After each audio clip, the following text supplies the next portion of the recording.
Պետք է ուսումնասիրենք Կորինթացիների 13-րդ գլխի վերջին հատվածը։ Այս տարի կավարտենք հենց Կորինթացիների 13-րդ գլուխը եւ կունենանք տարեվերջյան քարոզ ոչ Կորինթացիներից, բայց կուզեմ եկեք մի փոքր հիշենք 12-րդ գլխից ինչ էր կատարվում, այս եկեղեցում։ Պողոսը նախ եւ առաջ ցույց էր տալիս, որ կան սխալ վարդապետությունով առաջնորդվող մարդիկ, ովքեր ներխուժել են հենց եկեղեցու մեջ եւ ծռում են Աստծո խոսքը։ Եվ դրա ֆոնի հետ կարծես սկսվեց եկեղեցում շատ խնդիրներ։ Սկսվեցին արդեն հպարտանալ, դե ես լեզուների պարգևներ ունեմ, իդեպ ասեմ, որ մի քանի հոգի ունեն, այս պարգևները, այնպես չէ, որ եկեղեցու 50 կամ ավելին տոկոսն ուներ։ Մի քանիսն ունեն, որոնք էլ որ ավելի տեսանելի է, որ լեզուների պարգևները, քան օրինակի համար ողորմության, ծառայության եւ այլ պարգևներ, որտեղ միանգամից կտրուկ փոփոխություն, ինչ որ մեկ արդեն սկսում էր օտար լեզվով խոսել, ավետարան քարոզել եւ այլն, եւ որոնք էլ նայելով այս մարդկանց ընդօրինակում են որոշ բառեր կրկնում են, բայց առանց հասկանալով։ Մենք դեռ դրան կանրադառնանք արդեն 14-րդ գլխում, արդեն մյուս տարի։ Եվ այդտեղից ինչ սկսվեց, հպարտությունը, արդեն մեկը հպարտանում էր իր գիտելիքներով, մեկը հպարտանում էր, որ ինքը լեզուներ է խոսում, մարդկանց մեջ եւ այս ճանապարհը բերեց ուր հասցրեց, որ Պողոսը ասեց նախ եւ առաջ դուք առաքյալներ չեք, դուք մարգարեներ չեք, դուք բժշկողներ չեք եւ բոլորը լեզուներով խոսացող կամ թարգմանողներ չեք։ Այսինքն այն ինչ որ անում եք, դուք ձևի մեջ եք մտել եւ այս ամենը ձեզ տրված չի։ Դուք պարզապես նայելով ինչ որ մեկին ուզում եք ընդօրինակել, որովհետև դուք նախանձում եք եւ 12-րդ գլուխ 31-րդ համարը, որը որ այսօր շատ խարիզմատների կողմից ծուռ է մեկնաբանվում, ասում են, բայց տեսեք, Պողոսն ինքն է անձամբ ասում, նախանձախնդիր եղեք, հետևեք, փնտրեք, պարգևներին, բայց չէ, մենք տեսանք, որ բնագրում ուրիշ տերմինով էր գրված եւ մեկնաբանություն տվին, որ Պողոսն ասում էր, բայց դուք նախանձում եք լավագույն պարգևներին, որը որ ունի օրինակի համար քո եղբայրը։ Եվ Պողոսը ինչ էր ցույց տալիս, որ պարգևները տրվել են ոչ թե քո աճի համար, քո շինության համար, այլ տրվել են եկեղեցու շինության համար, որ եթե ես ունեմ պարգև, որ ես օգտագործեմ ձեզ համար, որ դու աճես, քեզ օգտագործեմ, քեզ օգնեմ եւ այլն, որպեսզի դու աճես Քրիստոսի մեջ։ Դրա համար է պարգևները տրված։ Եվ Պողոսը գալով արդեն 13-րդ գլխում ինքը բերեց ծայրահեղ անհավանականություններ որպես օրինակ, որ դուք խոսում եք ձեր պարգևներից, հպարտանում եք։ Հիմա ես, եթե անգամ հրեշտակի լեզուներով խոսամ, բայց սեր չունենամ, ես ոչինչ եմ։ Եթե լեռները տեղափոխելու զորություն ունենամ, ոչինչ եմ։ Եվ այս ֆոնի վրա նա ինչ ցույց տվեց։ Այսինքն, եթե դուք անգամ եթե ունենաք մեծ պարգևներ, բայց սեր չունենաք, դուք ոչինչ եք։ Եվ ինքը 4-ից 7 համարներում բացատրեց, թե ինչ է իրական սերը, բացատրեց ինչ է իրական սերը, որը որ կորինթացիները չեն ձգտում այդ սիրուն, չէր դրսևորվում նրանց մեջ այդ սերը, բայց հպարտանում են իրենց պարգևներով։ Եվ նա ցույց տվեց, որ իրական սերը բարի է, սերը չի նախանձում, սերը չի գոռոզանում, հպարտանում, այսինքն ձեր մեջ իրական պարգևը, իրական աստվածային սերը, որ դուք պիտի ձգտեք դրան, դուք դրան չեք ձգտում, այլ ձգտում եք ցուցադրական բաների, որ դուք մեկըդ մեկու հպարտանաք, մեկըդ մեկու ցուցադրեք։ Եվ այս թեմայի շուրջ 8-ից 13 համարներում նա հենց դա է բացատրում, որ դուք ամենակարևորը թողել եք եւ անցել եք անցողիկ բաների հետևից, այսինքն պարգևներ, որոնք պիտի անցնեն, դուք դա թողել եք, բայց ընկել եք այն բանի հետևից, որը որ ժամանակավոր է։ Եվ դրանով ավելի շատ դուք հպարտանում եք ժամանակավորով, քանց ուրախանում եք հավիտենականով, որն էլ որ հենց այս թեմայում պետք է բացատրենք։ Եկեք նայենք հատվածը, հա, կոնկրետ մեր առաջի Կորինթացիների 13-րդ գլուխ 8 համարից մինչև 13 համարը։ Սերը երբեք չի վերջանում, բայց եթե մարգարեություններ կան կդադարեն, եթե լեզուներ կլռեն, եթե գիտություն պիտի անցնի, քանի որ շատից միայն մի մասը գիտենք և միայն մասնակի ենք մարգարեանում, բայց երբ կատարյալը գա, այդ մասնակին պիտի խափանվի, երբ երեխայի երեխայի պես էի խոսում, երեխայի պես էի խորհում, բայց երբ այր դարձա, երեխայական բաները թողեցի, որովհետև հիմա մենք աղոտ ենք տեսնում ինչպես հայելու մեջ, բայց այն ժամանակ կտեսնենք դեմ առ դեմ, հիմա շատից քիչն եմ տեղյակ, բայց այն ժամանակ այնպես պիտի ճանաչեմ, ինչպես որ ճանաչվեցի,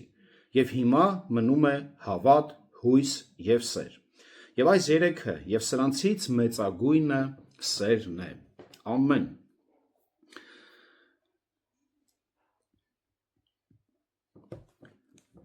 Տեքստը բաժանել եմ հետևյալ բաժինների, առաջինը մենք տեսնում ենք 8-րդ համարում հոգևոր պարգևները Պողոսը խոսում է, որ ժամանակավոր են, 9-րդ համարում ցույց է տալիս, որ հոգևոր պարգևները մասնակի են, և 10-րդ համարում կատարյալը, դա որի մասին որ մենք խոսանք, դա հավերժության վիճակն է, և 11-12 համարներում խոսում է, որ պարգևները անկատար են, և 13-րդ համարում ասում է, որ սերը հավերժ է, Գլխավոր միտքը այսպես է ցույց տալիս Պողոս առաքյալը, որ հասուն հավատացյալները ավելին հետևում են սիրուն, որովհետև այն աստվածային է և հավերժ և պիտի մնա հավիտյան, քան անցողիկ պարգևներին, որը ժամանակավոր է։ Հասուն հավատացյալները ավելին հետևում են սիրուն, որովհետև այն աստվածային է և պիտի մնա հավիտյան, քան անցողիկ պարգևներին, որը ժամանակավոր է։ Եթե ուշադրություն դարձրեք, ես ասացի հասուն հավատացյալները ավելին հետևում են։ Ինչու եմ ասում ավելին հետևում են սիրուն, որովհետև Պողոսն էլ ինքն էլ դրա մասին է խոսում, այսինքն Պողոսը չի մերժում գիտությունը, իմաստությունը, այլ պարգևները, Պողոսը չի մերժում, բայց այստեղ խնդիրներ կա, որը որ մենք պետք է հիմա բացահայտենք, առավել ևս լեզուների հետ կապված։ Առաջի Կորինթացիներին ուղղված նամակի 13-րդ այս գլուխը եզրափակող թեման հետևյալն է. Սերը երբեք չի վերջանում, սերը երբեք չի ավարտվում, այն հավերժ է։ Կորինթացիներից շատերը անընդհատ իրենց ուշադրությունը կենտրոնացնում են այն բաների վրա, որոնք արժանի չէին իրենց ուշադրությանը։ Նրանք չափազանց զբաղված էին ժամանակավոր և քիչ էին հոգ տանում հավերժականի մասին։ Կորինթոսում Աստծո աղը լինելու փոխարեն նրանք ընդունեցին շրջակա մշակույթի սովորությունները։ Կորինթոսը աստվածպաշտության ոգով լցվելու փոխարեն նրանք թույլ տվեցին, որ Կորինթոսի չարության ոգին թափանցի եկեղեցու մեջ։ Աստծո հոգուն հնազանդվելու և հոգու պտուղներով առաջնորդվելու փոխարեն նրանք վարակվեցին նյութապաշտությամբ, հպարտությամբ, թշնամանքի, եսասիրության և նախանձի ոգով։ Կորինթացիները ընտրեցին փոխզիջումների, հաճույքների, ատելության, սեռական, անբարոյականության և նախանձի ուղին։ Նրանք կոչված էին լույս լինելու, բայց նրանք գործում էին խավարի գործերը։ Նրանք կոչված էին արդար լինելու, բայց նրանք ապրում էին մեղքի մեջ։ Կորինթոսը քրիստոնեական քաղաք դարձնելու փոխարեն եկեղեցին ինքն էր դառնում հեթանոս քաղաքի նման։ Կորինթոսի հավատացյալների բազմաթիվ թերությունների մեջ ամենամեծը սիրո պակասն էր։ Ինչպես ասում էր, սերը ծածկում է մեղքերի բազմությունը, առաջի Պետրոս 4:8, այնպես էլ սիրո բացակայությունը ուշադիր ծնում է մեղքերի բազմություն։ Սա կարող եք որպես կիրառական վերցնել ձեր կյանքի մեջ։ Նորից կուզեմ կրկնեմ, ինչպես սերը ծածկում է մեղքերի բազմությունը, այնպես էլ սիրո բացակայությունը ծնում է մեղքերի բազմություն։ Նրանց ամենաշատ մեծ սեր և արդարություն էր պետք։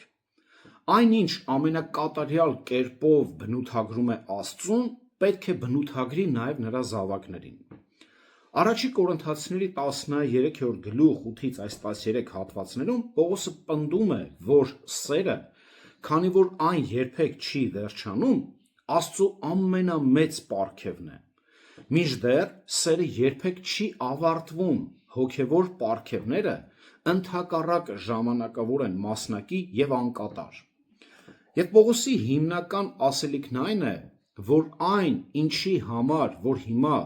կռվում եք, նախանձում եք, ցուցադրում եք, հպարտանում եք, պայքարում եք, անցողիկ է,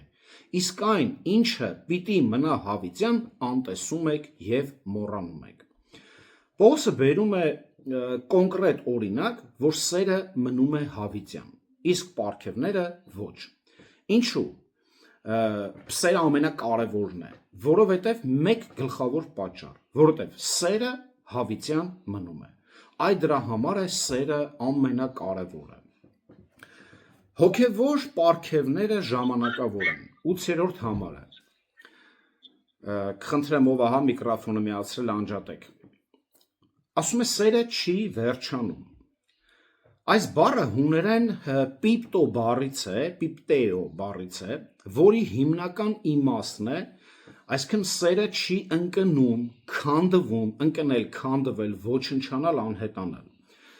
Հատկապես լիակատար ձախողման կամ անբավարարվածության իմաստով։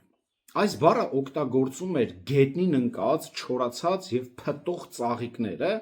կամ տերևները նկարագրելու համար, այսինքն ծաղիկը, որ ընկնում է, նա առաջին ընկնում է, չորանում է, փտում է, անհետանում է։ Այս պիպտեո բառը հենց սա է նշանակում, որ սերը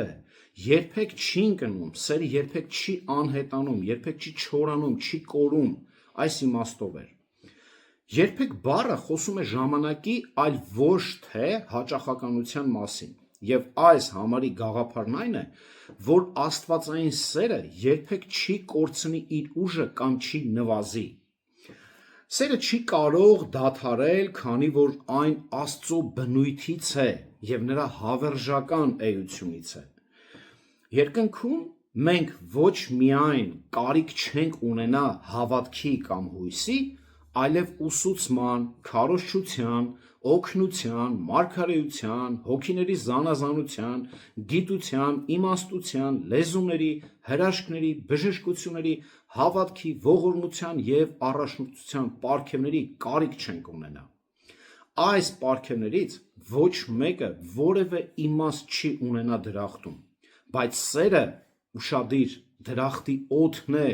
և այն միշտ էլ կլինի։ Կարևոր է նշել, որ երբեք չի ընկնում, չի ձախողվում, ոչնչանում այս խոսքերը որևէ կապ չունեն հաջողության հետ։ Ուշադիր, կուզեմ այս հատվածը լինեք, որովհետև տեսեք, սերը ինչ-որ կախարդական բանալի չէ, որը օգնում է քրիստոնյաներին բացել այս աշխարհի հետ կապված ցանկացած դուռ և ինչ-որ կարելի ասել, որ սերը երաշխավորում է նրանց հաջողությունը բոլոր բնագավառերում կամ իրենց բոլոր ջանքերում։ Ոչ, այդպես չէ։ Սերը հոգևոր բաղադրատոմս չէ, որը ճիշտ կիրառման դեպքում ավտոմատ կերպով բավարարում է մեր ցանկությունները և հանգեցնում այն բանին, ինչը մարդիկ համարում են հաջողություն։ Սերը միշտ չէ, որ հաղթում է։ Սա խոսքը այս աշխարհի մասին է, գոնե ոչ բառի բուն իմաստով, Քրիստոսը օրինակ վերցնենք։ Քրիստոսը, Հիսուս Քրիստոսը նա մարմնացած սերն էր։ Այնուամենայնիվ նա իր կատարյալ սիրով չկարողացավ բոլոր մարդկանց գրավել դեպի իր կողմը։ Նրան ծաղրեցին, անարգեցին, մերժեցին, ի վերջո խաչեցին։ Պողոսը ինքը կարելի անվանել սիրո առաքյալ, Հովհաննեսին նույնպես, սակայն նա լիովին հաջողակ չէր այնտեղ, որտեղ ծառայում էր։ Նրան հալածում էին, ձերբակալում, ծեծում, բանտարկում եւ ինչպես իր Տերը մահապատժի ենթարկվում այն բանի համար, որ իր արած ամեն ինչում անում էր նա սիրով։ Պողոս առաքյալը եւ նույնը Հովանեսը, այո, Հովանեսին չսպանեցին, բայց նա նույնպես անցավ այդ հալածանքի ճանապարհը։ Մյուս կողմից, եթե քրիստոնյաները կյանքում եւ ծառայության մեջ ինչ որ բանում հաջողություն են հասնում, այդ հաջողությունը միշտ գալիս է սիրո միջոցով։ Քանի որ սերը չի ճնշում մեկ այլ մարդու կամքը, մենք միշտ չենք կարող հասնել մեր նպատակներին անկախ նրանից, թե որքան սիրող, հոգևոր եւ անձնուրաց անձ ենք։ Բայց ոչ մի աստվածահաճո գործ չի կարող իրականացվել առանց սիրո։ Ոչ մի աստվածահաճո գործ չի կարող իրականացվել առանց սիրո։ Սերը միշտ չէ, որ պահված է հաջողության հետ, բայց իսկական հոգևոր հաջողությունը միշտ կապված է սիրո հետ։ Սակայն Պողոսը այստեղ չի խոսում սիրո հաջողությունների կամ անհաջողությունների մասին, այլ դրա հաստատության, նրա հավերժության մասին որպես աստվածային որակ։ Սերը երբեք չի դադարում այն իմաստով, որ այն կդիմանա ցանկացած հաջողության։ Քրիստոնյայի համար սերը կյանք է, երկուսն էլ հավերժական են։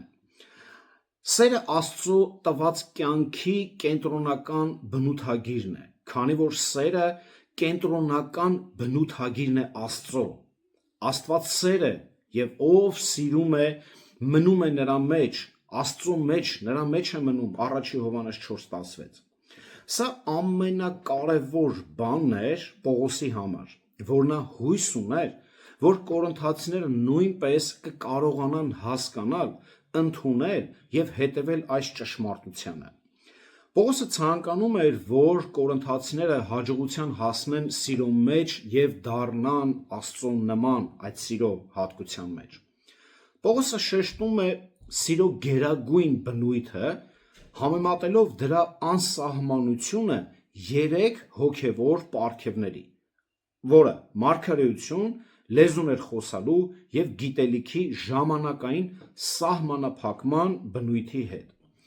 Այս պարգևներից յուրաքանչյուրը ի վերջո կդադարի եւ կանհետանա, բայց սերը կմնա։ Եվ չնայած մենք ասում ենք, որ այս 3 պարգևներն էլ մի օր կդադարեն գոյություն ունենալուց, բնօրինակ տեքստը դա փոխանցում է 2 տարբեր բայերով։ Մարգարեություն ու գիտելիքը կդադարեն կամ կվերանան եւ լեզուները կդադարեն։ Հիմա կխնդրեմ ուշադիր լինեք այս հատվածը, որտեղ այստեղ մի քիչ բարդություններ կա, որ պիտի կարողանանք ընկալել եւ հետագայում ուրիշներն էլ անգամ փոխանցել։ Դադարեցնել եւ վերանալ բառերը թարգմանվում են հուներեն կատագերգեո բառից, որը նշանակում է անգործության մատնել կամ վերացնել։ Մարգարեության եւ գիտելիքի պարգևները մի օր կդառնան անարդյունավետ։ Այս բայի 2 ձևերն էլ 8-րդ համարում, ինչպես 10-րդ համարում, ուրեմն կրավորական դերբայով են գրված, սա նշանակում է, որ ինչ որ բան կամ ինչ որ մեկը կկանգնեցնի նրանց։ Հասկացաք։ Ինչպես կտեսնենք ավելի ուշ այս ինչ որ բանը կատարյալի գալուսն է 10-րդ համարում։ Կլռեն բառը հուներեն պաուո բառն է, որի թարգմանությունն է նշանակում է կանգ առնել եւ վերջանալ։ Ի տարբերություն կատագերգեո բայի, այս բայը ստեղծում է, այս բառը այստեղ գործածում է մինչև հնչյունով, որը երբ գործածում է անձի նկատմամբ ցույց է տալիս դիտավորյալ կամավոր գործողություն կապված իր անձի հետ։ Երբ այս ձևը օգտագործում է անշունչ առարկաների նկատմամբ, այն ցույց է տալիս ռեֆլեքսիվ ինքնուրույն առաջացած գործողություն։ Գործողության պատճառը ներսում է, այն ներկառուցված է։ Աստված լեզուների պարգևին տվել է ներկառուցված կանգնեցնող սարք։ Այս պարգևը կկանգնեցնի ինքը իրեն։ Նայեք, ասում է Պողոսը, տեքստում մենք այս քերականության շատ մեծ խնդիր կա, ոչ թե խնդիր կա, այլ ուղղակի պետք է կոնկրետ բնագրից օգտվենք, որ կարողանանք ճիշտ հասկանալ։ Տեսեք, ասում է այս պարգևը կկանգնեցնի ինքն իրեն։ Մարտկոցի նման այս պարգևն ուներ սահմանափակ էներգիայի մատակարարում եւ սահմանափակ կյանքի տևողություն։ Երբ նրա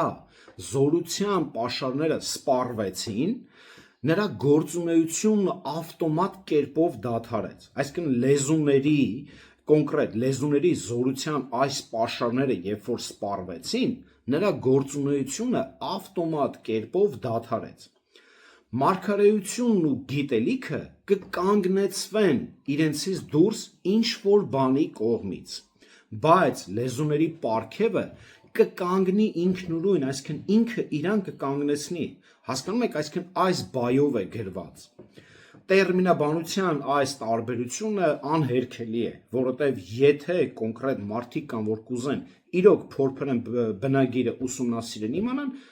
այսինչ որ ես ասում եմ, հենց այդ տերմիներով գրված է, այդ բայերով գրված է, որտեղ ոչ մի բան չենք ավելացնում։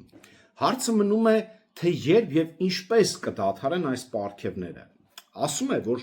մարգարեություններն ու գիտելիքը կավարտվեն, երբ կատարյալը գա։ Մարգարեությունն ու գիտելիքը կդադարեն, երբ կատարյալը գա, 9-10 համարում է ասում։ Այս կատարյալի ինչը եւ երբը մենք արդեն կտեսնենք, 10-րդ համարում, երբ որ քննարկվենք, բայց որտեղ քննարկվում է կատարյալի սկիզբը, լեզուների անհետացման մասին չի ասվում։ Այս մասին չի ասվում, որտեղ ինքը լեզուների պարգևը չի բերում այդ կատարյալի գալու հետ չի կապում։ Հասկանում եք, սա առանձին է ինքը թվարկում։ Դրանք ավելի շուտ կդադարեն գոյություն ունենալուց, քան կատարյալի գալը։ Ահա թե ինչու դրանք չեն դադարում նույն կերպ,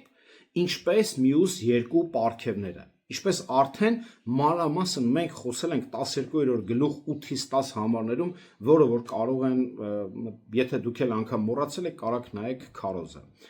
Այս պարգևը դադարել է առաքելական դարաշրջանի հետ։ Լեզուներով խոսելու պարգևը հիմնականում նշանների պարգև էր եւ ինչպես հրաշքների եւ բժշկությունների պարգևները այն դադարեց գործել, երբ նոր կտակարանն ավարտվեց։ Աստված երբեք չի դադարել հրաշքներ գործել։ Դա մենք պետք է իմանանք։ Մենք այստեղ պարզապես խոսում ենք կոնկրետ պարգևի մասին, որ մարդը կարող է ինչ-որ մեկի վրա ձեռ դնել եւ այդ մարդը ուղղակի առողջանալ եւ այլն։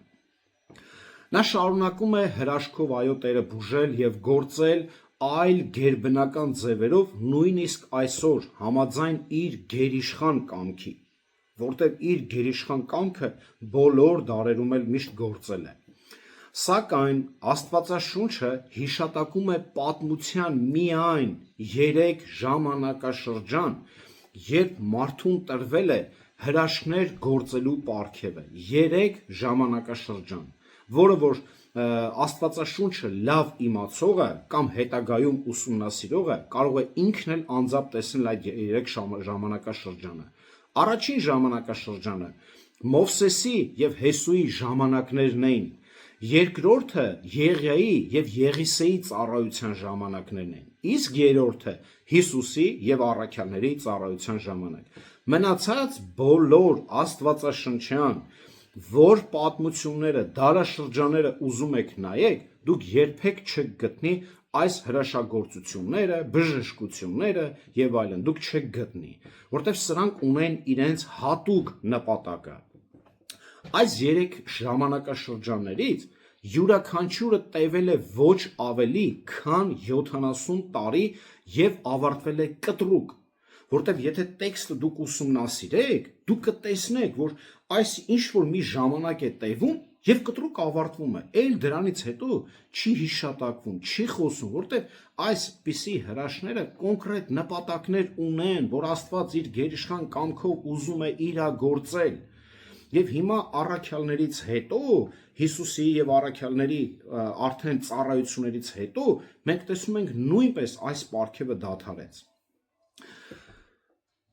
Այս 3 ժամանակաշրջաններից յուրաքանչյուրը տևել է, ասեցի, ոչ ավել քան 70 տարի։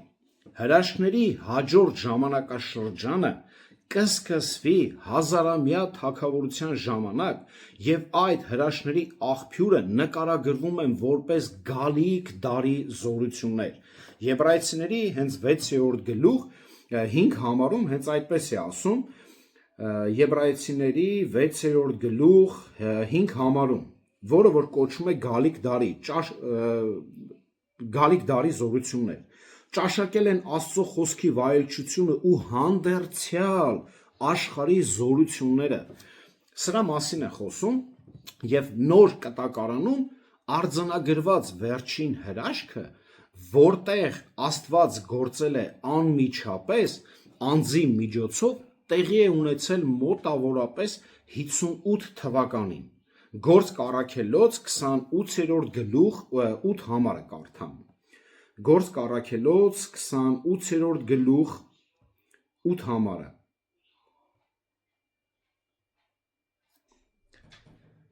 Այնպես եղավ, որ Պոպլիոսի հայրը ջերմով ու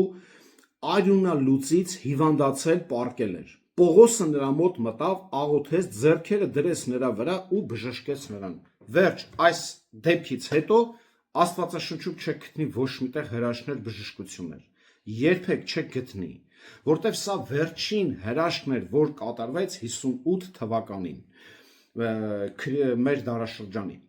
Այդ ժամանակվանից մինչև մոտավորապես 96 թվականը, երբ Հովհաննեսն ավարտվեց հայտնության գիրքը, այս տեսակի ոչ մի հրաշք չի հիշատակվում։ Մինչև հայտնություն, եթե կարդաք, այսպիսի հրաշք էլ չի հիշատակվում։ Անգամ մենք տեսնում ենք, որ Տիմոթեոսը, երբ որ Ստամոքսի ցավեր ուներ, պրիստուպներ, հաստատ են մի թեթև ինչ-որ, գիտեք ոնց, մի կես ժամվա ցավ չէր, հա, ինչ-որ մի տեղից ոնց են ասում, հա, ժոկ էր կամ ինչ-որ մի բաներ կերել լավ չէր մարսել, ցավ էր, որ սա ինչ-որ հարատև ցավ էր, որը որ Պողոսը կոնկրետ խորհուրդ է տալիս, ասում է գինի խմի Ստամոքսի համար լավ է։ Նոր կտակարանի ժամանակներում հրաշքների նպատակն էր հաստատել խոսքը, ինչպես այն տրվել էր Հիսուսի եւ առաքյալների կողմից,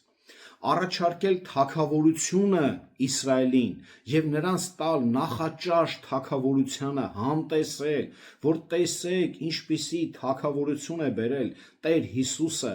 ինչպիսի թագավորություն ունի իր զորությունը, ինչպիսի հրաշքներ է կատարում իր աստվածությունը, այլ ոչ թե որ մարդիկ այսօր Քրիստոսին մերժում էին, դրա համար ինքը նպատակ ուներ, որ ցույց տա, որ ես եմ Մեսիան։ Իսկ հիմա մենք գիտենք, որ դրա կարիքը չկա։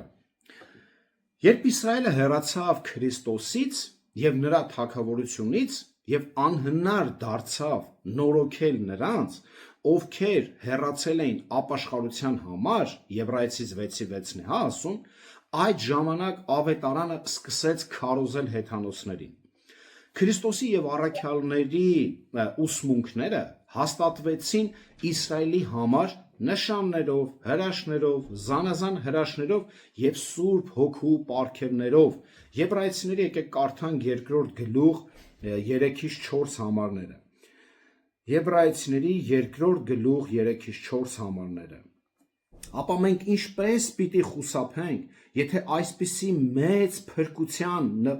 նկատմամբ անկատար լինենք, որը սկզբից ուշադիր Տիրոջ կողմից հռչակվեց, հետո մեր մեջ հաստատվեց նրա լսողների միջոցով։ Աստված այն վկայեց նշաններով, հրաշքներով, տեսակ զորություններով եւ Սուրբ Հոգու պարգևներով, ըստ իր կամքի կամեցությամբ։ Հասկանում եք, այսինքն նա ցույց է տալիս, որ սա Իսրայելի համար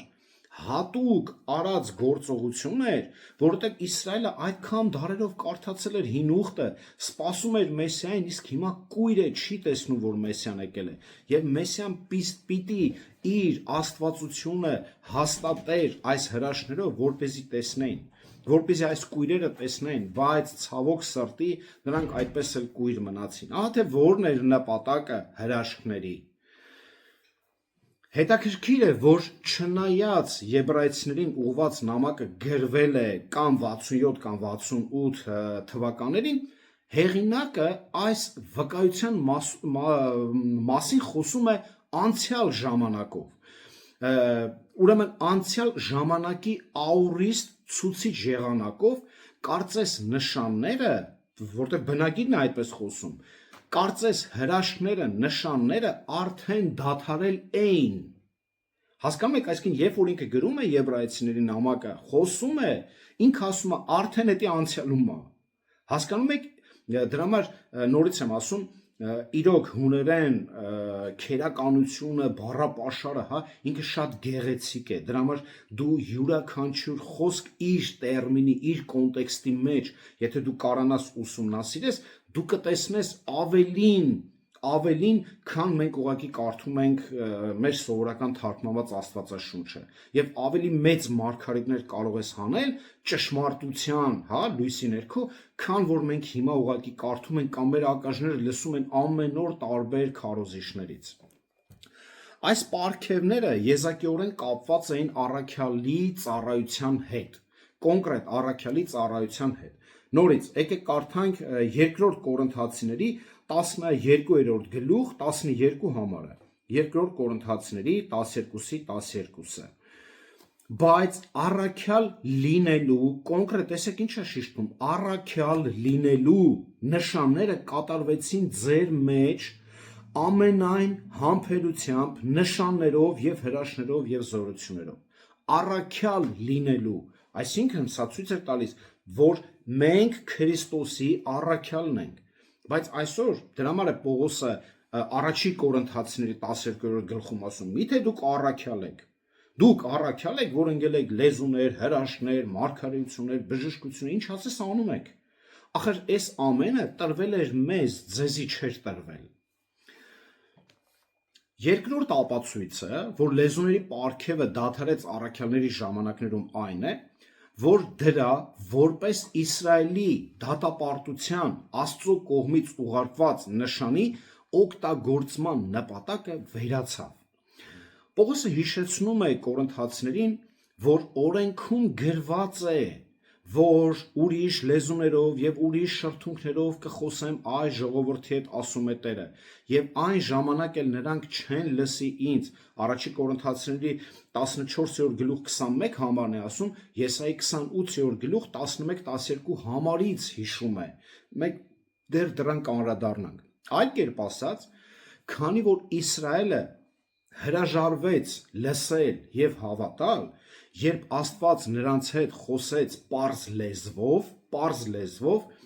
մարգարեն կանխագուշակեց, որ կգա այն օրը, երբ նա նրանց հետ կխոսի այնպիսի լեզվով, որ նրանք չեն կարողանա հասկանալ։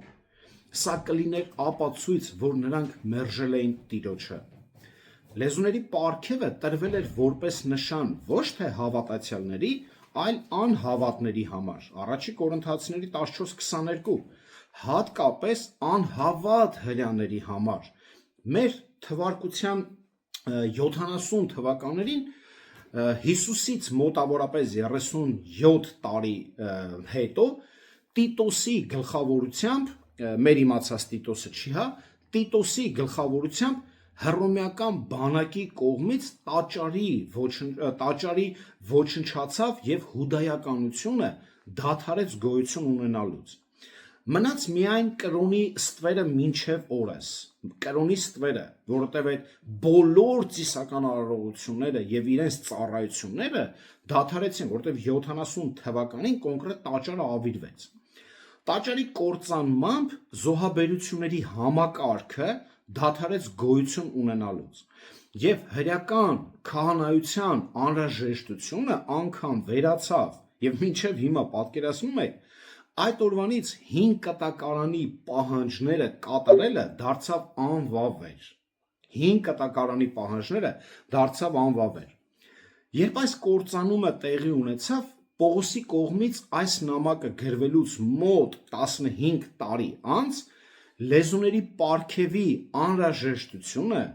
որպես Իսրայելի համար երկնային նշան կորցրեց իր նշանակությունը, որը էլ կարիք չկար։ Այսօր կարիք չկա նշանի, որ Աստված իր դեմքը Իսրայելից դարձրել է դեպի հեթանոս աշխարհը։ Միթե կա կարիք։ Միթե մենք չենք տեսնում, որ Աստված արդեն 2000 տարի իր երեսը դարձրել է հրյա ժողովրդից։ Երրորդ պատճառը լեզուների պարգևը դադարեց,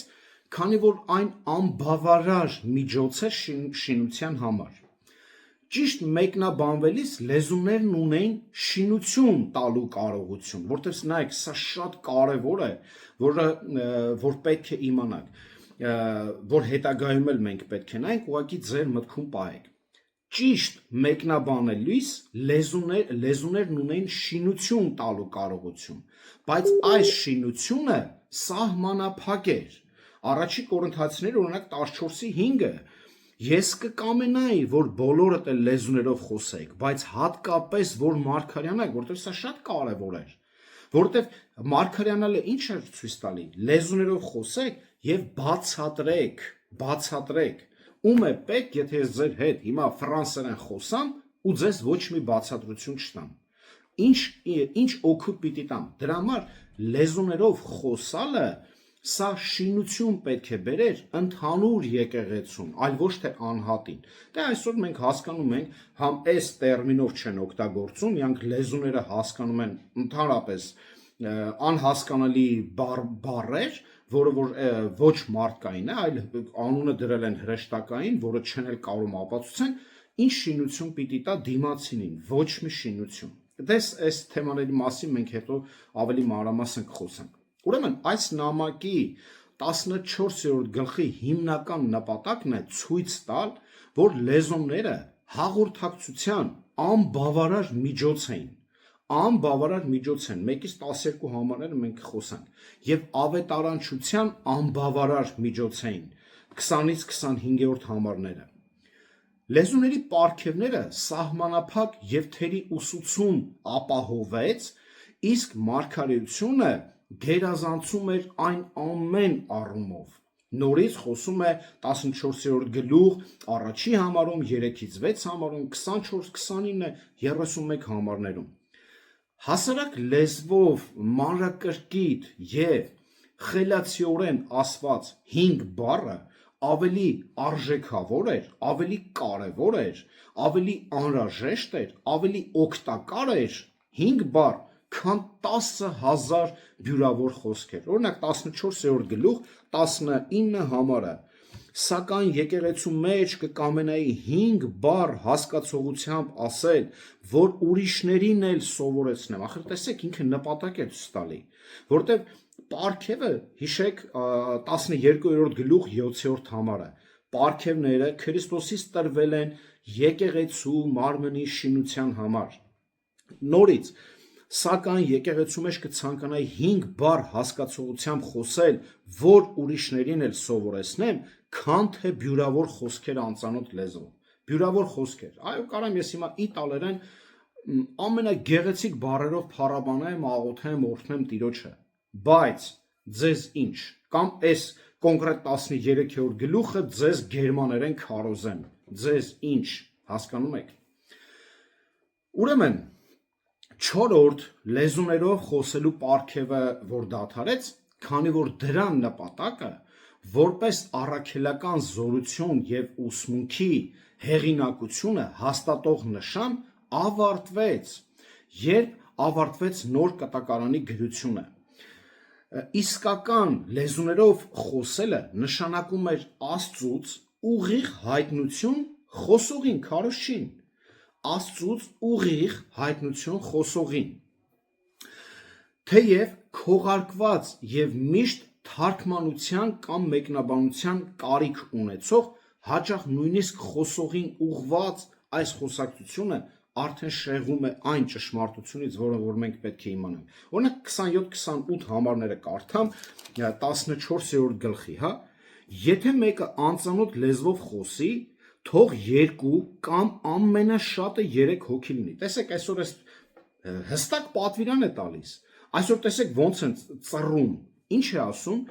եթե մեկը անծանոթ լեզվով խոսի։ Տես Պողոսը չի շեշտում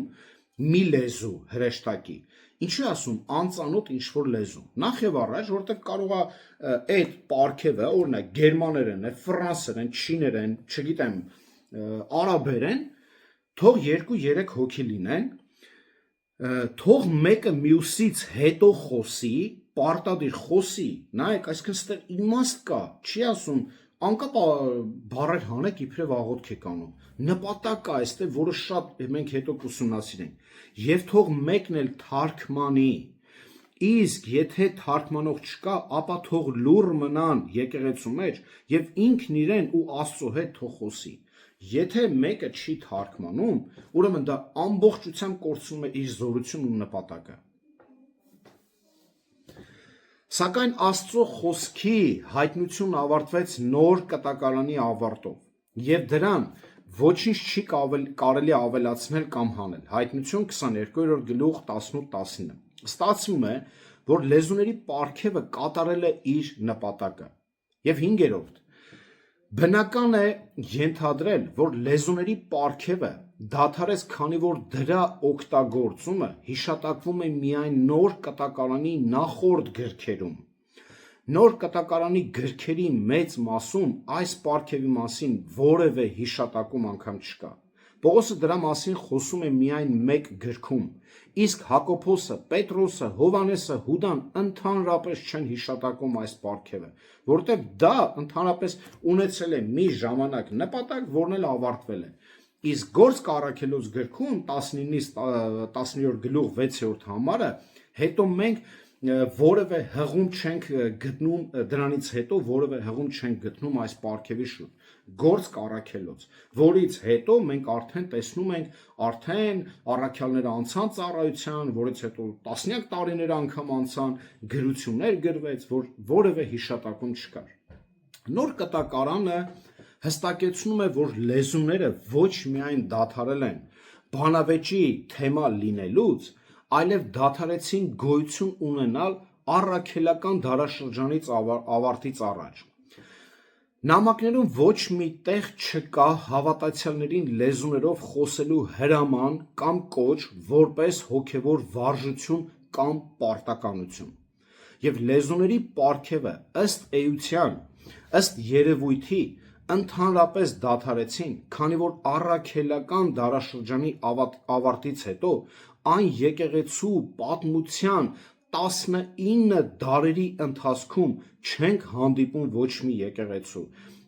Դուք երևի թե տեղյակ եք, որ այս եկեղեցու պատմության մանրակրկիտ խորացված ուսմունքներ եմ անցնում մեր եկեղեցու հայրերի աստվածաբանների գրությունները, նամակները, որը ես ունեմ, այնպիսի մարդիկ են եղել, որ դուք սկի անունները չգիտեք, ու այսօր շատ շատերը չգիտեն, եւ այդ այսօր որ պնդում են, թե սա հրեշտակի լեզուներ է, այս մարդիկ անգամ ոչ մի անցյալ դարերի աստվածաբանների, քարոզիչների երբեք չեն ուսումնասիրել ու չեն տեսել իրանց գրությունները։ Եկեղեցու հայրերից ոչ մեկը չի հիշատակում այս պարգևը, Հռոմի Կղեմեսը չի հիշատակում իր պարգևը։ Հռոմի Կղեմեսը իր նամակը Կորինթոսի եկեղեցուն գրել է 95 թվականին։ Պողոսի առաջին կորինթացիներին ուղված նամակը գրելուց ընդամենը մոտ 40 տարի անց։ Ու տեսեք ինչ են գրել։ Կղեմեսը նամակում քննարկում են այդ ժամանակ եկեղեցու առջև ծանրացած տարբեր դժվարությունները, բայց լեզուների պարգևի մասին չի հիշատակվում։ Ակնհայտ է, որ այդ ժամանակ այս պարգևը թե օգտագործումը, թե չարաշահումը, որը որ կորինթացիներն էին չարաշահում, դադարել էր բառից բուն իմաստով։ Երկրորդ դարի մեծ եկեղեցական հայրերից մեկը Հոստինոս Մարտիրոսը այցելել է իր ժամանակի բազմաթիվ եկեղեցիներ, որը գիրք ունի կոնկրետ գրած, սակայն ծավալուն աշխատություններում նա ոչինչ չի ասում լեզուների պարգևի մասին։ այս պարգևը չի հիշատակվում նրա հոգևոր պարգևների մի քանի ցուցակներում, որ գրքեր է գրել, որ այս պարգևը էս ասենց անգամ լեզուների մասին խոսք չկա գրած։ Օրիգինեսը մեծ եւ օրինակելի աստվածաբան, եկեղեցու պատմության փայլուն գիտնական, որը ապրել է երկրորդ դարում, երբեք չի հիշատակում լեզուների պարգևը։ Հովանես Քրիզոստոմոսը, թերևս նոր կտակարանից հետո գրող հեղինակներից ամենամեծը, ապրել է 347 թվականից մինչև 407 թվականը, բացատրելով Կորինթացիներին ուղված առաջին նամակի 12-րդ գլուխը, նա նշում է, որ լեզուների պարգևը, ինչպես մյուս հրաշագործ պարգևները, բժշկության, հայտնություն, որ ստանում ենք, ոչ միայն դադարել է գոյություն ունենալուց,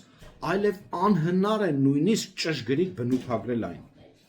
Օգոստինոսը մեզ բոլորիս հայտնի Գործ Առաքելոց 2-րդ գլուխ 4-րդ համարի իր մեկնաբանության մեջ գրել է մեջբերումյա խոսքերից. հին ժամանակներում Սուրբ Հոգին իջնում էր հավատացյալների վրա եւ նրանք սկսում էին լեզուներով խոսել։ Սրանք այդ ժամանակ ընդունված նշաններ էին, քանի որ այդ ժամանակ նման նշաններ սպասվում էին Սուրբ Հոգուց։ Սա տեղի ունեցավ որպես նշան, ապա անհետացավ։ Վաղ եկեղեցու պատմաբաններն ու աստվածաբանները միաձայն կարծում էին, որ լեզուները դադարեցին առաքելական դարաշրջանից հետո։ Սա առաջին դարից հետո լավագույն աստվածաբանների գրառումներն էր, ովքեր պահել են ճշմարիտ վարդապետությունները, գրքեր են գրել հատորներով եւ նրանք միաձայն են մեկ գաղափարի շուրջ, որ սրանք մարդկային պարզ հասկանալի լեզուներ են եւ ոչ մի տեղ, ոչ մի աստվածաբան քարոզիչ հովիվ 19 դար շարունակ չի խոսել այն մասին, որ կան հրեշտակի լեզուներ եւ որ առաքյալները կամ ինչ որ մեկը խոսել կամ աղոթել է նման լեզվով։ Իսկ այսօրվա քարոզիչները, որ երկու բառ իրար չեն կարողանում կապել, ոչ մի բացատրություն չունեն բացի կեղծ ոգեշնչումից, հերքում են թե այս եղբայրների դարերով աշխատությունը եւ թե հենց Սուրբ գրքի մեկնաբանությունը եւ տեքստից դուրս ինչ ուզում քարոզում են։ Ակնհայտ է, որ լեզուներով խոսալը քրիստոնեության մեջ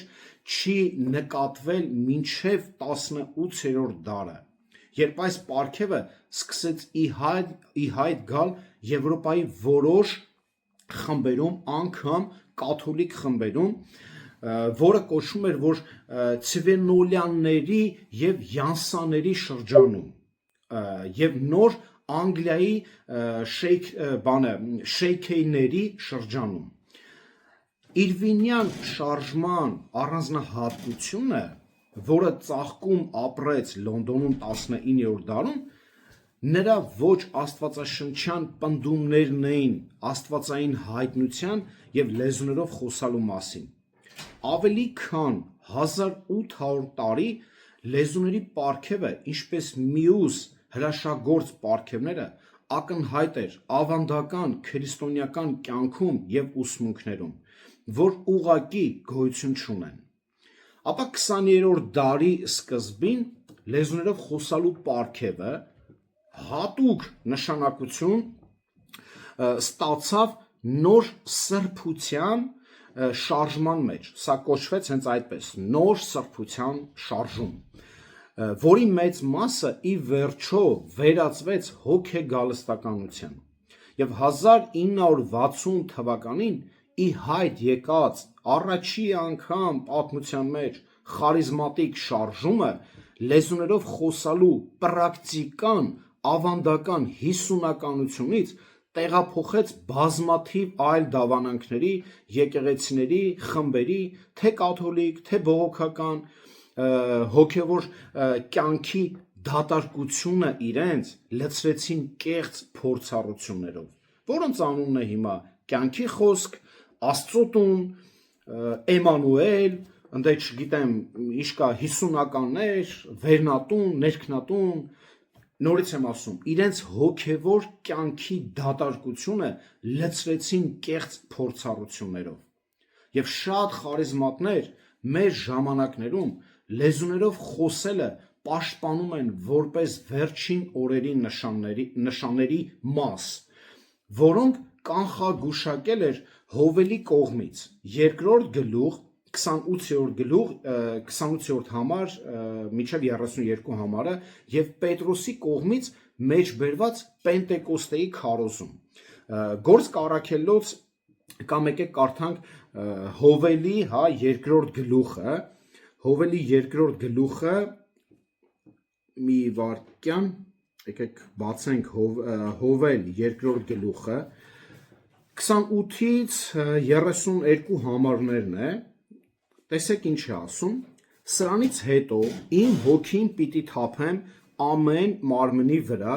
և ձեր որդիներ ու ձեր դուստրերը պիտի մարգարյանան, ձեր ծերերը երազներ պիտի տեսնեն, ձեր երիտասարդները տեսիլքներ պիտի տեսնեն, այն օրերին իմ հոգին ծառաների և աղախիների վրա ևս պիտի թափեմ, և երկնքում ու երկրից վրա նշաններ պիտի տամ, արյուն և կրակի և ծխի սյուներ։ Տիրոջ մեծ օրը ահեղ օրը չեկած, տեսեք, արեգակը կխավարի պիտի փոխվի, իսկ լուսինը արյան, և ամեն ոք, ով Տիրոջ անունը կանչի, կփրկվի, որովհետև Սիոն լեռան վրա և Երուսաղեմում Տիրոջ ասացի պես ազատուն կլինի նաև մնացորդների մեջ, որոնց Տերը պիտի կանչի։ Եվ այս մեջ բերումը, Պողոսը բերում է երկրորդ գլուխ 17-ից 21 համարը, սակայն եթե ուշադիր քննենք այս հատվածները, պարզ կդառնա, որ Հովելի մարգարեությունը կիրառելի չէ ոչ Պենտեկոստեի, ոչ էլ ժամանակակից ժամանակների համար, ներկայում որ ապրում ենք։ Հովելի երկրորդ նախորդ տողերից պարզ է դառնում, որ այս տողերում նկարագրված իրադարձությունների ժամանակը Քրիստոսի երկրորդ գալստյան ժամանակն է, երբ Տերը կհաղթի Իսրայելը հյուսիսից ներխուժած բանակին, 20-րդ համարը, եկեք կարդանք 20-րդ համարը։ Հյուսիսից պիտի հեռացնեմ ձեզանից և նրան մի չոր և ամայի երկրի պիտի քշեմ, դեմքը դեպի արևելյան ծովը և թիկունքը դեպի արևմտյան ծովը, և նրա ժանտախտությունը պիտի բարձրանա ու նրա գարշահոտությունը, որովհետև Տերը մեծ բաներ է անելու։ Մենք տեսնում ենք այսպիսի բաներ հələ տեղի չեն ունեցել, և նախքան խոսում է հազարամյա թագավորության հաստատումը և Աստծո ընտրյալ ժողովրդի նրա դիմելը 21-ից 27 համարներում, և կարող եք կարդալ Եզեկիելի ուղղակի տեքստը երկարում է Եզեկիելի 36-րդ գլուխ 23-ից 38 համարը։ Միայն դրանից հետո 28-րդ համարում նշաններ կհայտնվեն երկնքում և երկրի վրա։ Եվ հոգեգալստյան տոնը, Պենտեկոստեի օրը, միայն այս իրադարձության նախորդն էր։ Հոգեգալստյան տոնին երկնքում ծուխ չի եղել, արևը խավարի չի վերածվել, լուսինը արյան, և մեր ժամանակներում նույնպես նման բան տեղի չի ունեցել։ Պետրոսը չասաց, որ Հովելի մարգարեությունները լիովին կատարվեցին հոգեգալստյան տոնին, քան որ ակնհայտ է, որ դրանք այդպես չէին, քանի որ ակնհայտ է։ Պետրոսն ասաց, որ իր քարոզից առաջ տեղի ունեցած հրաշագործ նշանները նախանշան էին ավելին մեծ նշանների ու հրաշքների, որոնք լի էին ավելի լուրջ հետևանքներով և որոնք տեղի էին ունենալու վերջին օրերում։ Եվ եկեք վերջի համարը կարդանք այս հատվածի հետ կապված Գործք Առաքելոց երկրորդ գլուխ 17 համարը։ Եվ վերջին օրերին, շեշտում է վերջին օրերին,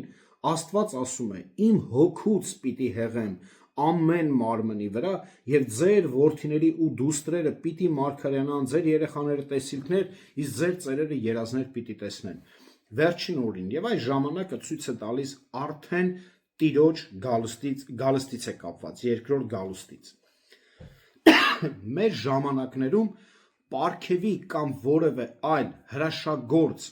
պարգևի վերստին հայտնվելու համար Աստվածաշնչում որևէ բացատրություն չկա։ Դրա համար մենք նոր տարուց հետո արդեն 2026 թվին ավելի շատ ոչ թե 14-րդ գլուխը կխորանանք, թե ինչ են ասում խարիզմատները կյանքի խոսքը, այո, արգումենտներ կա, կբերենք ցույց տալու համար, բայց մենք կբացատրենք ինչ է խոսում 14-րդ գլուխը, որ այսօր 90% եկեղեցիներում իրանց ուզածն են քարոզում, բայց մենք կասենք, թե ինչ էր ասում Տերը։ Ուրեմն պարգևները մասնակի են 9-րդ համարը։ Լեզուները լռեցին Պողոսի այս նամակը գրելուց կարճ ժամանակ անց, բայց մարգարեության եւ գիտելիքի պարգևները դեռ չեն դադարել, քանի որ կատարյալը դեռ չի եկել։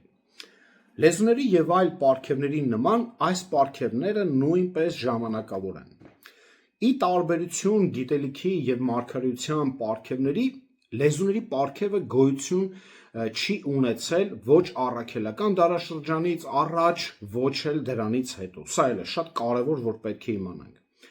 Սա բացահայտում է դրա եզակի նպատակը, որը տարբերակում է այն մյուս բոլոր պարգևներից։ Տարբերվում է, որովհետև գիտությունը դրանից առաջ էլ է եղել, մարգարեությունն էլ եւ դրանից հետո էլ, բայց լեզուները առաքելական դարաշրջանից առաջ չի եղել եւ հետո չի եղել։ Սա էլ է շատ կարևոր բան է, որ պիտի իմանանք։ Սիրո մասին իր քննարկման մեջ Պողոսը լեզուների պարգևը դիտարկում է որպես մի պարգև,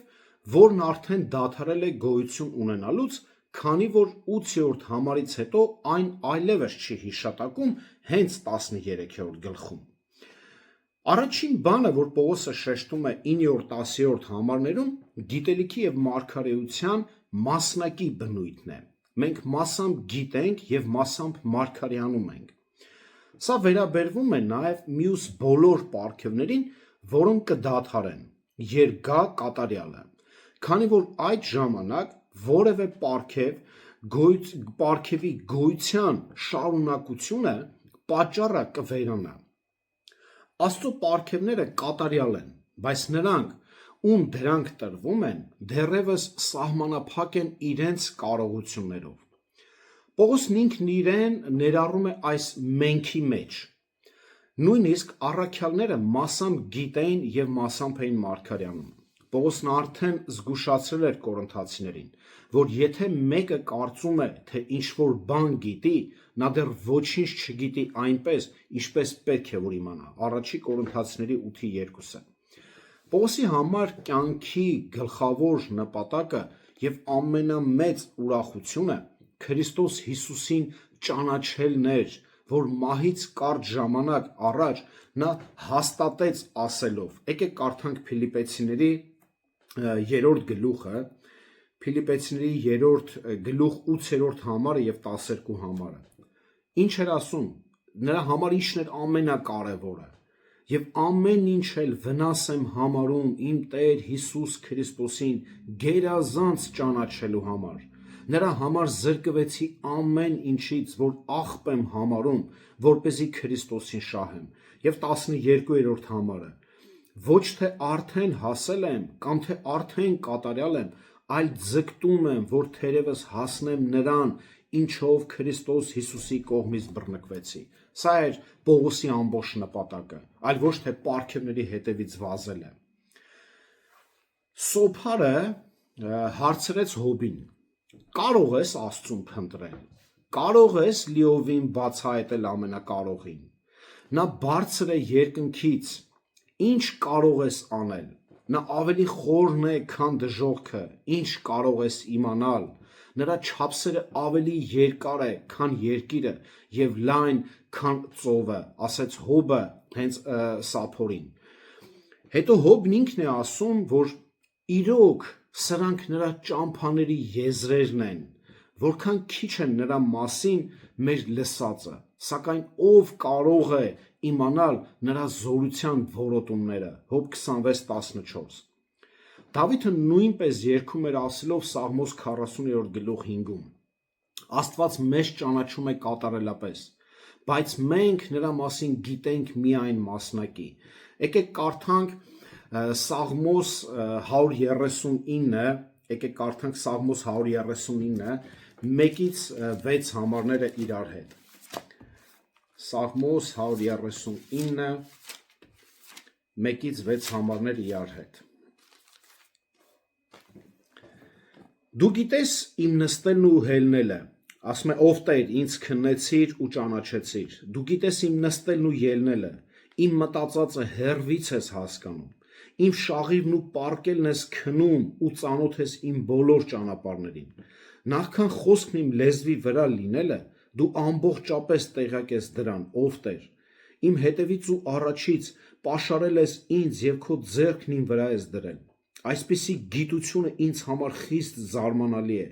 բարձր է ու չեմ կարող ըմբռնել այն, և նաև Սաղմոս 40-րդ գլուխ 5 համարը, հա, կարդամ,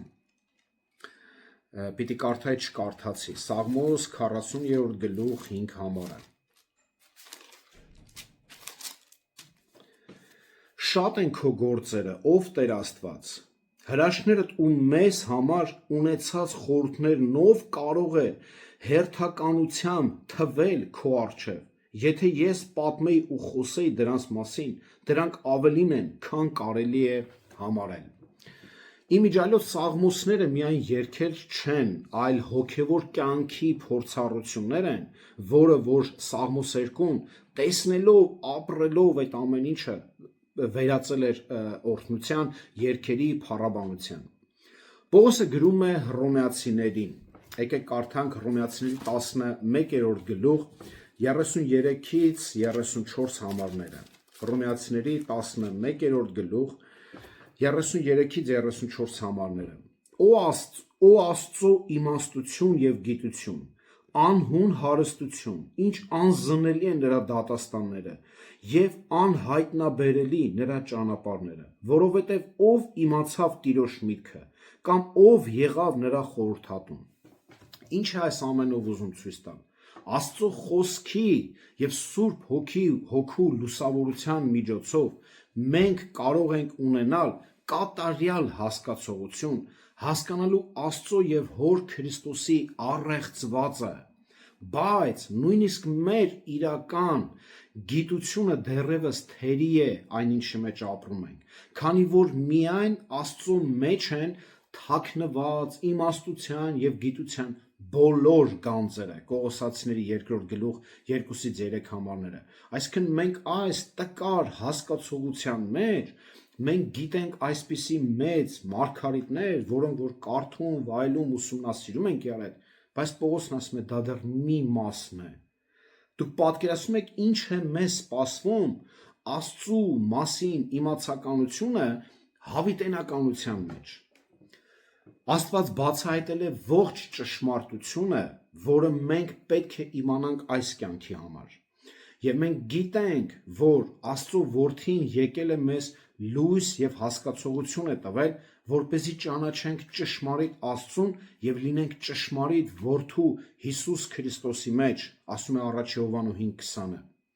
Նրա աստվածային զորությունը մեզ շնորհել է կյանքի և աստվածպաշտության համար անհրաժեշտ ամեն ինչ նրա ճանաչողության միջոցով, ով մեզ փառքի և առաքինության կանչեց։ 2 Պետրոս 1 գլուխ 3 համար։ Տերը բացահայտել է այն ողջ գիտելիքները, որոնք մեզ անհրաժեշտ են նրան ճանաչելու և նրան ծառայելու համար։ Իրոք, նա բացահայտել է ավելին, քան որևէ մարդ կարող է երբևէ ըմբռնել։ Սակայն Աստծո գրավոր խոսքը, Աստվածաշունչը, որ ունենք, չի սպառում նրա մասին բոլոր ճշմարտությունները, չի սպառում։ Անսահման Աստծո անսահման հայտնությունը կլիներ և աբսուրդ, և անօգուտ մի քանի պատճառներով։ Նախ սահմանափակ միտքը չէր կարող ընկալել կամ բացատրել անսահմանափակ ճշմարտությունը։ Երկրորդ, մարդկային միտքը ոչ միայն սահմանափակ է, այլև ապականված, մինչև մեր գիտակցությունը կատարյալ չդառնա։ Մենք չենք կարող ճանաչել նույնիսկ այնպես, ինչպես մեզ ճանաչում են, ասում է հենց 12-րդ համարում մեր տեքստում։ Հետևաբար մենք սպասում ենք կատարելության ժամանակին եւ փորձառությանը։ Երբ կատարյալը գա, մեզ այլևս պետք չի լինի ոչ գիտելիքի, ոչ իմաստության, ոչ ուսմունքի, ոչ քարոզի, ոչ մարգարեության, ոչ էլ մեկնաբանության։ Մենք այլևս նույնիսկ Աստվածաշնչի կարիքը չենք ունենա, պատկերացնում եք, մենք այլևս գրավոր խոսքի կարիքը չենք ունենա, որովհետև մենք կհայտնվենք կենթանի խոսքի հավերժական ներկայության մեջ, Քրիստոսի ներկայության մեջ։ Եվ 10-րդ համարը հենց դա է բացատրում, կատարյալը դա հավերժական մեր վիճակն է։ Եվ շատից միայն մի մասը գիտենք եւ միշտ ձգտում ենք այլ ավելի իմանալուն, բայց երբ կատարյալը գա, ամեն ինչ կիմանանք, բայց երբ կատարյալը գա, այսինքն երբ մենք հասնենք կատարելության հավերժական աշխարհում, այդ ժամանակ մասնակի գիտելիքի եւ մասնակի մարգարեության պարգևները ավելորդ կլինեն։ Բացառման գործընթացով մենք գալիս ենք այն եզրակացության, որ միակ կատարյալ բառը, որը կարող է լինել հավերժության վիճակն է, որը սպասում է հավատացյալներին երկնքում։ Պողոսն ասում է, որ հոգևոր պարգևները գոյություն ունեն միայն ժամանակավորապես, բայց սերը կմնա հավերժ։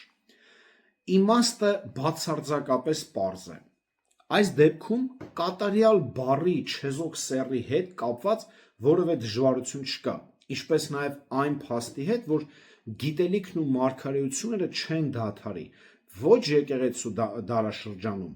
ոչ մեծ նեղության ժամանակ, ոչ էլ հազարամյա թագավորության ժամանակ։ Սա համահունչ է Պողոսի սիրո մշտականության վրա շեշտադրմանը եւ նրա այն դիտարկմանը, որը այդ ժամանակ մենք կտեսնենք դեմ առ դեմ, քանի որ սա տեղի կունենա փառավորման պահին, երբ Աստծո փառքը կփայլի մեզ վրա, Հայտնություն 21-23-ը։ Եվ վերջապես մենք երկնքում մենք կճանաչենք այնպես, ինչպես մեզ ճանաչում են, Առաջի Կորինթացիների 13-12-ը։ Քրիստոնյաների համար հավերժության վիճակը սկսվում է կամ մահվան պահին, երբ նրանք միանում են Տիրոջը, կամ հափշտակության պահին, երբ Տերը կհափշտակի։ Մեծ նեղության եւ հազարամյակի թագավորության սրբերի համար հավերժության վիճակը կսկսվի մահվանից կամ փառավորումից։ Խափանի, կատագերգո, կվերցնի, այսինքն ինչ է ուզում ասի այս համարը,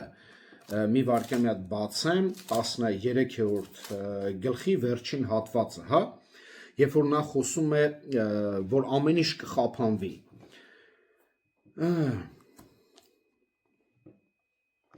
Նա նկատի ունի 13-րդ գլուխ 12 համարը, որովհետև հիմա մենք աղոտ ենք տեսնում, ինչպես հայելու մեջ, բայց այն ժամանակ կտեսնենք դեմ առ դեմ։ Հիմա շատից քիչն եմ տեղյակ, բայց այն ժամանակ այնպես պիտի ճանաչեմ, ինչպես որ ճանաչեցի։ Ցույց է տալիս, որ այդ գիտությունը, որը որ մենք հիմա ունենք, այդ հասկացողությունը, որը որ մենք հիմա ունենք, կիսատ, ոչ ամբողջությամբ, այս ամենը կվերցվի մեզանից, կոչնչացվի այս գիտությունները, ինչի մեջ, որ մենք հիմա ապրում, ընթանում ենք, կվերցվի եւ մենք այդ ժամանակ կտեսնենք դեմ առ դեմ, հաջորդ համարում սկսում է բացատրել։ Եվ պարգևները ցույց է տալիս, որ դրանք անկատար են։ Ինչու են անկատար։ Այստեղ Պողոսը հենց ցույց է տալիս, թե ինչ է պատահելու, երբ կատարյալը գա։ Բոլոր քրիստոնյաները իրենց երկրային կյանքում համեմատած այն բանի հետ, թե ինչ կդառնան նրանք երկնքում, հիմա ասում է երեխաներ են։ Հնարավոր է Պողոսը համեմատում է իր ներկայիս հոգևոր վիճակը այն վիճակի հետ, որում նա եղել էր։ Ինչպիսին էր եղել։ Առաքյալը այս խոսքերը խորհրդանշում էր նրա կյանքը Մովսեսի օրենքի համաձայն, երբ նա այլևս ոչ թե որպես միամիտ, այլ դեռևս որպես խելագար հալածում էր Աստծո եկեղեցուն, եւ այդ ժամանակ նա երեխայի պես մտածելով չարագործություններ էր անում Քրիստոսի դեմ։ Նա այստեղ տարիքի հետ չի կապում իր ասածը, այլ նկատի ունի երեխա, ով ենթարկվում էր օրենքին, ինչպես երեխեքն են, վախենում ինչ-որ մի խրտվիլակից, բայց հասունները, այրերը հնազանդվում են շնորհքին։ Նա ուղղակի օրենքից վախենալով մանկամտություն էր անում։ Մի պահ նա երեխա էր, իսկ հետո անմիջապես դարձավ տղամարդ։ Մեր կատարելությունը Քրիստոսի մեջ կլինի հոգևոր հասուն, քանի որ մենք նույնպես հանկարծակի ամբողջությամբ եւ մեկընդմիշտ կմտնենք հոգևոր հասունության վիճակի մեջ։ Այդ պահին ամեն ինչ մասնակի է, ինչը որ մասնակի է, կանհետանա։ Ամեն անհասություն, ամեն ինչ մասնակի է, ամեն ինչ անկատար է, ինչպես նաև գիտելիքն ու հասկացողությունը բոլոր սահմանափակումները ընդմիշտ կանհետանան։ Այս կյանքում նույնիսկ Աստծո խոսքով եւ Սուրբ Հոգու լուսավորությամբ մենք տեսնում ենք մռայլ մի հայելու մեջ։ Մեր ներկա վիճակում մենք անկարող ենք ավելին տեսնել։ Մենք տկար մարմիններ ենք, տկար մարդիկ ենք, ինչքան էլ որ մենք մեզ մեծարենք, մենք ուղղակի ինչ որ տեսնում ենք հիմա, մենք դեռ աղոտ ենք տեսնում հայելու մեջ։ Սա գիտեք, որ պատկերն է, լոգանք, երբ որ ընդունում եք, տեսել եք, չէ, հայելուն ինչ ձևի գոլորշի է բռնում եւ դուք խավար եք ձեզ տեսնում։ Մենք այդպես ենք դեռ տեսնում Աստծո այս մարգարիտները եւ հավիտենական կյանքը։ Բայց երբ մենք մտնենք Աստծո ներկայության մեջ, կտեսնենք նրան դեմ առ դեմ։ Հիմա մենք կարող ենք միայն մասամբ ճանաչել, բայց այն ժամանակ կճանաչենք այնպես, ինչպես մեզ ճանաչում են։ Եվ ինչու է այս ամենն ասում։ Որովհետև Կորինթացիները մտքով դեռ չեն հասունացել եւ թողնելով հավերժական մնայուն սերը ման էին գալիս անցողիկ բաները եւ հավերժության դեմ պարգևները անկատար են։ Դրա համար է ասում հավերժության դեմ այս պարգևները անկատար են եւ նա դրա համար հիմա ցույց է տալիս 3 մեծագույն այդ պարգևները, որոնց որ պետք է մենք հետևենք եւ խոսում է, որ սերը հավերժն է, մեծագույնն է, մեծն է, ամենամեծն է։ Վերադառնալով քրիստոնյաների ժամանակավոր երկրային կյանքին, Պողոսը նշում է 3 մեծ հոգևոր առաքինություններ՝ հավատ, հույս եւ սեր։ Ըստ էության թե հավատքը, թե հույսը պարունակում են սիրո մեջ, որը ամեն ինչի հավատում է եւ ամեն ինչի հույս ունի։ Արդեն 7-րդ համարում խոսացել ենք։ Հավատն ու հույսը երկնքում անիմաստ կլինեն, որովհետև այնտեղ ողջ ճշմարտությունը մենք կիմանանք եւ ողջ բարին մերը կլինի այնտեղ, հետեւաբար դրանք հավասար չեն սիրում։ Սերը դրանցից մեծագույն է ոչ միայն այն պատճառով, որ այն հավերժական է, այլ որովհետև նույնիսկ մեր երկնային կյանքում սերը ամեն ինչից վեր է։ Սերը արդեն իսկ ամեն ինչից մեծ է, ոչ միայն այն պատճառով, որ այն կգերազանցի մյուս բոլոր առաքինություններին ու արժեքները, անկախ նրանից, թե որքան անհրաժեշտ ու գեղեցիկ կարող են լինել դրանք, այլև այն պատճառով, որ իր բնույթով այն ավելի մեծ է, քանզի այն ամենաաստվածայինն է։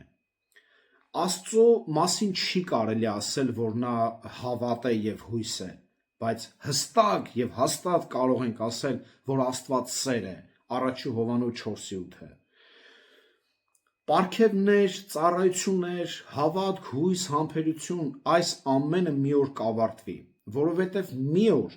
այդ ամենը կկորցնի իր իմաստն ու նպատակը, բայց այն կատարյալ օրը, երբ մենք դեմ առ դեմ կտեսնենք մեր Տիրոջը, մեր իսկական սերը նոր կսկսվի։ Բայց մեր ներկայիս սերը, այն սերը, որը մենք հիմա ցուցաբերում ենք, այն սերը, որը տեսանելի է եւ կենդանի, թեև տկար, թեև թերի, այն ամենակարևորն է։ Սեր ունենալն ավելի կարևոր է, քան որևէ առաքինություն կամ պարգև ունենալը, քանի որ սերն այն կապն է, որով Տերը կապում է մեզ իր հավերժական եսի հետ։ Սերը այն կապն է, որով Տերը մեզ կապում է իր հավերժական եսի հետ։ Առաքյալը արդեն ասել էր, որ հոգևոր պարգևները ի վերջո պետք է դադարեն գոյություն ունենալուց։ Իսկ հիմա մատնանշում է մի բան, որը երբեք չի դադարելու կամ անհետանալու, հետևաբար արժե ձգտել ձեռք բերել։ Սրանք քրիստոնեական ամենակարևոր առաքինություններն են՝ հույս, հավատ, սեր, որը այսօր շատերս ենք թերանում այս ամենակարևոր առաքինությունների մեջ։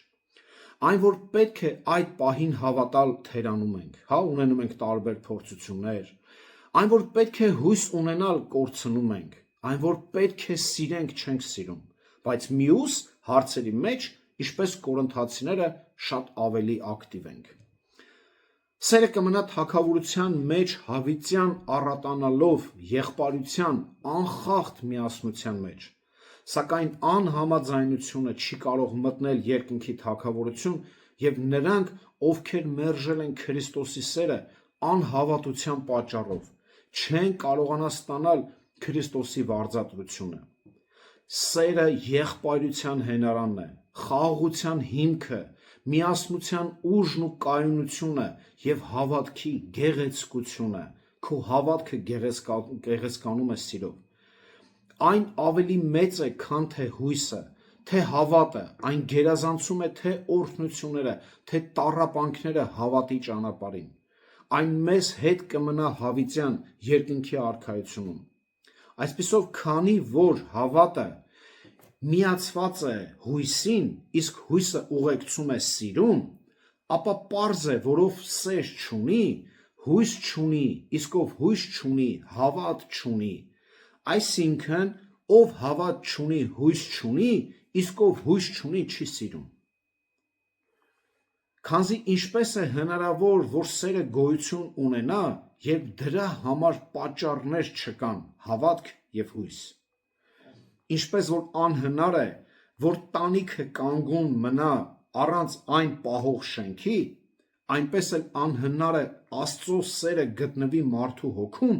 երբ հավատ և հույս չկա։ Եվ նա, ով սեր չունի, ոչ մի օգուտ չի ստանա մյուս առաքինություններից, ինչպես Պողոսն ինքն է պնդում, որովհետև Տիրոջը անպիտան ծառաներ պետք չեն, ովքեր որ իրենց մեջ սեր չեն կրում։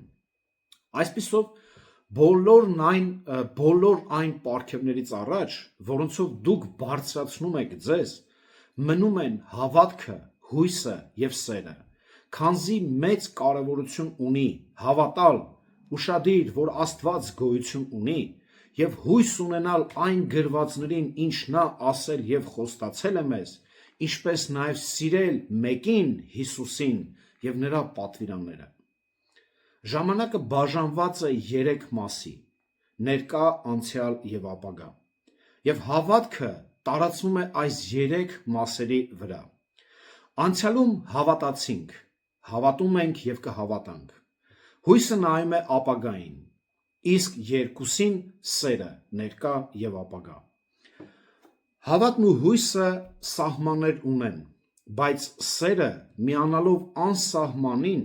անընդհատ աճում է և հետևում է հավերժ, և այդ պատճառով էլ այն սիրված է և կարևոր բոլորից ավելին։ Եկեք մի քանի գործնական քայլեր նայենք և ավարտենք։ Առաջին կարևոր է շեշտել, որ Պողոսը չի ասում գիտելիքը ձեզ պետք չէ, միայն սիրեք իրար ու վերջ։ Պետք է հիշենք, որ նա արդեն նախկինում ասել էր, որ գիտելիքը առանց սիրո հպարտացնում է, առաջի Կորինթացիների 8:1-ը։ Կարևոր է իմանալ, որ աստվածային գիտելիքն է մեզ տալիս հասկացողություն, թե ինչը և ինչպես օգտագործել։ Պարզապես պետք է հաշվի առնել մի բան, որ գիտելիքի և այլ պարգևների մեջ մրցակցության չմտնեն և չհպարտանանք, որովհետև նախ, որ դրանք Աստված է տալիս յուրաքանչյուրին ինչպես ինքն է կամենում, եւ որ Աստված այն կվերցնի մի օր հավիտյան, որը չենք ունենա։ Երկրորդ, այն ինչով հիմա հպարտանում ենք, դա միայն մի մասն է։ Աստվածային հավերժության մեջ կիմանաք եւ կտեսնեք ամբողջը, ինչը հիմա չենք տեսնում եւ չենք պատկերացնում։ Այնպես որ այս փոքր շնորներով հպարտանալու փոխարեն այն ինչ ունենք, եկեք ուղղակի իրար ծառայենք տվյալ շնորներով։ Ի վերջո այս պարգևները տրվել են, որ իրար ծառայենք, այլ ոչ թե իրար կծենք կամ հպարտանանք։ Առաջի Կորինթացիների 12:7 Բայց հոգու հայտնությունը տրված է յուրաքանչյուրին բոլորի օգուտի համար։ Նաև Եփեսացիների 4:12, որ ծառայողները իրենց պարգևներով հանդերձ տրված են Քրիստոսի մարմնի շինության համար։ Այնպես որ երեխայավարի չվարվենք, եկեք չմտածենք, այլ որպես հասուն Քրիստոսի մեջ եկեղեցի մեկս մեկու մեր պարգևներով սիրով ծառայենք Քրիստոսի անվան ու փառքի համար։ Եվ երրորդ, եկեք որպես Քրիստոսի հասուն ջատագողները լինենք հավատքի, Քրիստոսի մեջ հավատացյալներս ջատագողները լինենք հավատքի, հույսի եւ սիրո։ Ապրենք հավատքով եւ հույսով, բայց հավատի եւ հույսի առաջնորդը թող լինի մեր սերը։ Թող մեր բոլոր գործողությունների, բոլոր ծառայությունների հիմնադիրը, նպատակը, ցանկությունը լինի սերը։ Հիշենք Հովհաննեսի 3 կարևոր համարներ եւ որից հետո ավարտենք, հա։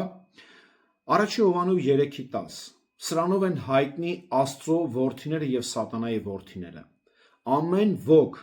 ով արդարություն չի գործում, Աստծուց չէ, եւ ոչ էլ նա, ով իր եղբորը չի սիրում։ Առաջի Հովհաննու 3:14 համար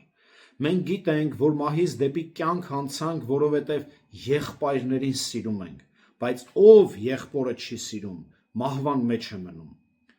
Առաջի Հովհաննու 4:20 համար եւ եթե մեկը ասի Աստծուն սիրում եմ եւ իր եղբորն ատի, նա ստախոս է, որովհետեւ ով չի սիրում եղբորը, որին տեսել է, ինչպես կարող է սիրել Աստծուն, որին չի տեսել։ Եկեք աճենք սիրո մեջ, որի մեջ ի վերջո ամբողջ հավիտենականություն պետք է ապրենք։ Տերը թող առաջնորդի ձեզ եւ շնորհ տա իր հրաշափառ սիրո մեջ։ Հիսուսի անունով ամեն։ Եկենք աղոթք անենք, ժողովուրդ ջան, ու ավարտենք։